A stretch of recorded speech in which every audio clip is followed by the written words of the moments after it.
How's it going, everyone? Welcome back to another video on the channel.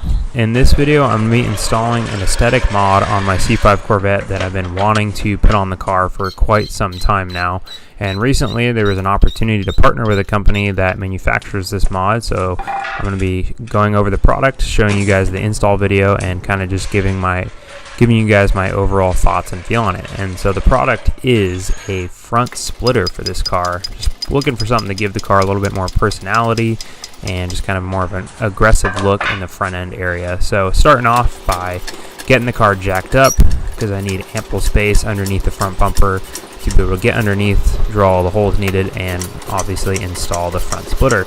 So with this car, with how low it is, you got to kind of jack each side up first, put it on some blocks or drive onto the blocks, and then throw the jack stands underneath the car.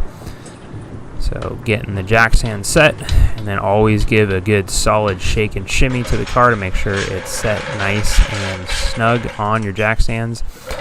For doing the front splitter, it's really only needed to jack up the front of the car to get the front end high enough to get underneath it, but I'm also in another video, which I'm kind of filming simultaneously, doing this on this day, is the side skirts. And to do the side skirts, you need to take off the rear wheels, so that's why I'm jacking up all four corners of the car. So the company, again, I partnered with is a company called Extreme Online Store. They manufacture all different kinds of aftermarket aero products and just general kind of aesthetic composite, plastic pieces for all different kinds of cars, focusing a lot on the C5 Corvette, C6, C7, and C8, and then also Camaros and a myriad of other cars as well. But obviously I've partnered with them for this front splitter here, which you can see, and I opted to get the ABS kind of unfinished version for a few different reasons, which I'll go over later in the video here. But you guys can see, here's the front end of the car, just a basic front end of a C5 Corvette. Nothing wrong with it, but just looking to add a little bit more pizzazz, give it a little bit more personality, and even a more aggressive look to it. And I think a front splitter and the side skirts as well will definitely help that. So just kind of laying an overall kind of look and feel of what the car stock looks like, so we could have something to compare to before and after. So again, here's the overall, the front splitter before I install it on the car, just giving an overall kind of point of view. Quality of the product is great. It is plastic, but it feels very sturdy and rigid. It comes pre-drilled with all the holes you need, so you don't have to guess where to drill holes on this thing, which is awesome. So it basically was your drill guide for where to drill holes into the bumper. And the plastic itself was, good quality plastic from what I've seen so far. Obviously, time will tell on how the material holds up to the sun and kind of overall wear and tear. But the trim lines, when they pop this thing out of the mold, were really clean, kind of no major burrs or just rough edges. It was a very clean product. Pretty happy with it.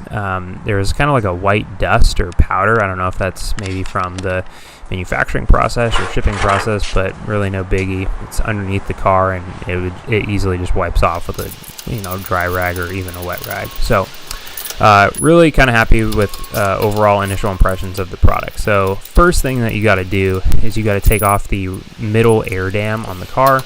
So it requires you to take these two aluminum brackets off that hold the center of the air dam to your kind of radiator support structure. And then there's two outer bolts that hold the air dam to it as well. So I'm just kind of getting it roughed up here, seeing where all the hole locations mount up and where this thing kind of just mounts up overall to the whole bumper. And it also picks up, so there's a bunch of pickup points that are from pre-existing fasteners that all you have to do is just kind of take the fasteners out, like the center one here. It's a very important one because it holds up the very centermost point of the bumper, or the front splitter. And then there's a bunch of fasteners on either side, I think like one or two, that use these kind of U-clips as part of the pickup areas for the front splitter as well. So kind of the game plan was to get the center one roughly set.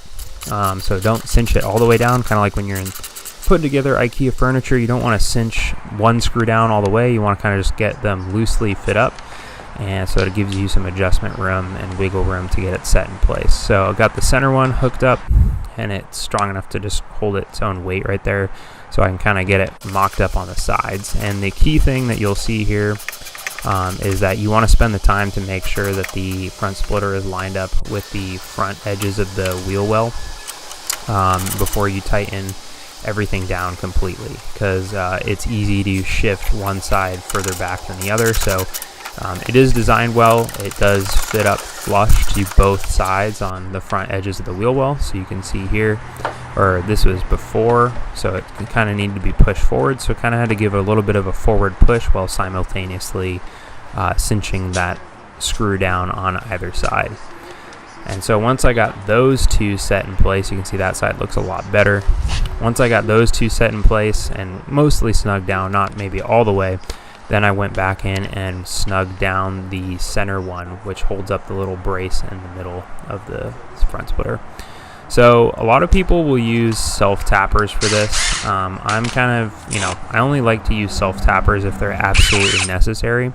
And so a few reasons why I went with a through bolt and hex nut setup on here, and more specifically, it's a flange bolt and a flange locking nut. First reason being is you can access both sides of the fastener. So obviously the bottom side is very easy to access with the car jacked up, and then the other side is easy to access because you just take off some of the lower panels, and you can, it's a little bit of a challenge, which you'll see here in a second, but you can get your hand and a wrench on the nut, since I'm driving the bolt up through the front splitter and the bumper. So I just like the ability to have a removable hex nut that's not relying on self-tapping threads that might have a chance to strip or pull out. Just with this being on the front of the car, it is going to see some air loads on it while you're on the freeway at higher speeds. And in addition, I wanted this piece to be easily removable in the event that I bottom out the front of the car and absolutely obliterate the front splitter, which I'm going to kind of explain why I went with the plastic version instead of the composite one in a second here, and also the glossy one. They all have their right fits for each person with their car, but I have my reasons to go for the plastic one. So you can see it's a little bit of a labor of love to kind of get your hand in the back side, on the bottom side and the back side of your hardware set, whether it's I did the bolts going up because what I did was I drilled the holes undersized, and then I actually drove the bolts in, so they were kind of like, in a sense, self-tapping, which held themselves in place, which was really helpful instead of just falling out the bottom. And then I threaded the nut on top with the threads protruding through, and then got my wrench in place. And so this is the placement of all of the bolts. And so you can see there's a bolt in the very front corner, two bolts, or what I will have two bolts is kind of up, holding the center point. So those ones are the ones that I actually went in and reached from the top side underneath the hood, kind of like where I'm showing here with the camera now. So you can see the threads protruding there, and it's holding in place because the hole was undersized. So because it's just plastic, you're kind of, even though it's not a self-tapping hardware piece, you can see it's pretty awkward to try and get your hand in, but I made it work. So I kind of got the nut started and then used a combination of like a crescent wrench and a socket to drive the locking nut onto the bolt. And I think it's really important to use nylock lock nuts because this will see a lot of vibration. You don't want any chance of those hardware to wiggle loose. So there are the two bolts holding kind of the center of it, and then just a bunch of bolts going up through all of the pre-drilled holes that came with it. And this shot kind of shows you that like white dust on the front splitter, but again, that just wipes off really easily. So with that panel removed, kind of right where the brake cooler duct goes, you can actually get your hand in. Again, it's a little bit of a reach, and especially a wrench helps, but you can get your hand in with a tool and get the nut on. And basically what I did was I held the nut on the top side and then drove it in and rotated it from the bolt side on the bottom. And that was what allowed me to install this pretty easily. So I like the fact that it's sturdy. You can see it, the thing is not going to move. The whole bumper was flexing, not just the front splitter. So, don't think that this is a fully, functional aerodynamic piece. I mean, if you really want a functional aerodynamic front splitter, you need to get a chassis mounted front splitter that picks up on the frame rails, which they do have, but they look like a big picnic table, and it's really not my style and not the intent for this car. This is just more of an aesthetic mod than anything. So you can see here I'm driving those bolts into the undersized holes with my kind of electric screwdriver and then getting at it from the top side there. Keep in mind that on the passenger side, the centermost bolts, one of the holes will run into, I believe that's the ambient temperature sensor, so I had to move the hole either, I think it's back a little bit or forward, so that I didn't just run right into the sensor, which would have been bad, drilling right through that. So then this is my setup of kind of driving in those bolts and nuts from the bottom and then using the wrench on the top to hold the nut and keep that from spinning.